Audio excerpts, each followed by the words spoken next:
जय हिंद, नमस्कार। आप जरा एक बार इन तस्वीरों को देखिए। इन युवाओं के चेहरे पर आखिरकार वो खुशी देखने को मिल ही गई जिसके लिए इन्होंने सालों तैयारी की थी, जिस सेना की वर्दी के लिए इन्होंने दिन रात मेहनत की थी। आखिरकार अब वो समय बेहद करीब आ लिया है जब उनके कंधों पर सेना की वर्दी सजेगी।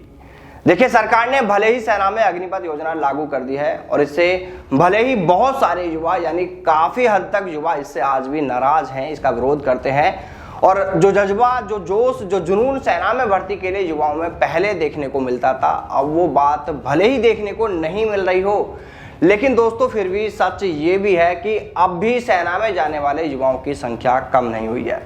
इस संबंध में जब हमने कुछ युवाओं से चर्चा हुई, जो युवा अभी ऑनलाइन एग्जाम देने जा रहे हैं, जब उनसे बातचीत हुई, जब उनसे पूछा गया कि युवा तो अग्निवीर योजना का विरोध कर रहे हैं और आप अग्निवीर का एग्जाम देने आए हैं, क्या आपको अग्निवीर योजना पसंद है? तो उनमें से कुछ युवाओं का कहना था कि हमारे अकेले के विरोध करने से या परीक्षा में शामिल नहीं होने से कुछ नहीं होने वाला।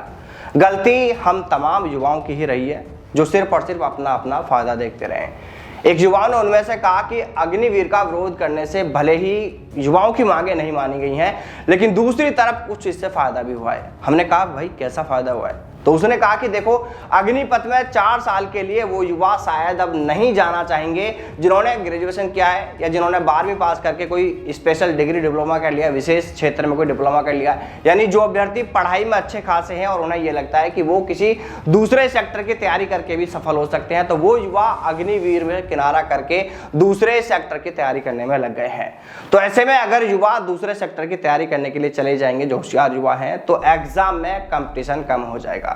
अब देखिए दोस्तों, हमें ये तो नहीं पता कि कंपटीशन कम होगा ज्यादा होगा, लेकिन इस बात में इतना दम हमें जरूर लगता है कि शायद ऐसा हो सकता है कि जो युवा ग्रेजुएशन किए हुए हैं या 12वीं पास करने के बाद में जिन्होंने किसी विशेष क्षेत्र में कोई डिग्री डिप्लोमा कर लिया है और उन्हें ऐसा लगता है कि यार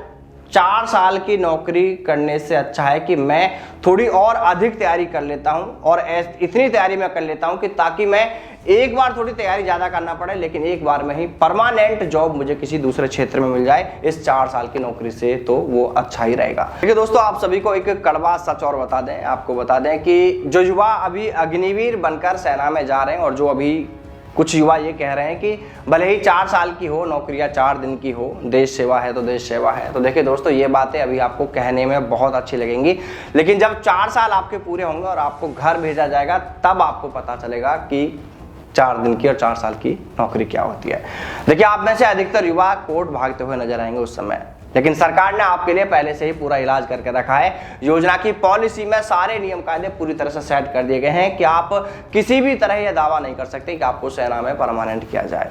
इस योजना को लेकर बहुत सारी बातें और नियम कायदे तो आपने अभी तक देखे भी नहीं है। देखिए दोस्तों, अभी तो फिर भी आप सभी से हम इतना ही कहना चाहेंगे कि आप इस क्षेत्र में जाना चाहते हैं, बहुत अच्छी बात है, क्योंकि सेना में हर कोई जाना नहीं चाहता है और आप 4 साल की नौकरी होने के बाद भी सेना में जाना चाहते हैं, तो आपकी देश भावना को, आपकी देशभक्ति को हम बिल्कुल सैल्यूट करते हैं और जाना भी चाहिए सेना में। और फिर आपने जब इस क्षेत्र की तैयारी की है, आपने इसके लिए इतना समय दे दिया है और अभी आपके पास में मौका भी है, तो फिर आपको ट्राई करना चाहिए। अभी आप एग्जाम देने जा रहे हैं तो बिल्कुल जाइएगा, आपकी तैयारी अच्छी की हुई है, बस ये पॉजिटिव सोच मन में रखें और इसी पॉजिटिव सोच के साथ में आप सभी अपना अपना एग्जाम दें, आपका एग्जाम अच्छा हो और आपका सेना में जाने का सपना जरूर पूरा हो। और देखिए दोस्तों, हो सकता है कि जब 4 साल तो अभी अगर मान लीजिए आप एग्जाम दे रहे हैं, इसके बाद में सेना में चयनित हो जाते हैं, अग्निवीर बनकर चले जाते हैं, तो आपके पास में एटलीस्ट 4 साल तो आपको मिल ही रहे हैं और हो सकता है कि इन 4 सालों में वो तमाम बड़े बदलाव हमें देखने को मिल जाए। 4 साल पूरे होने से पहले वो बदलाव देखने को मिल जाए,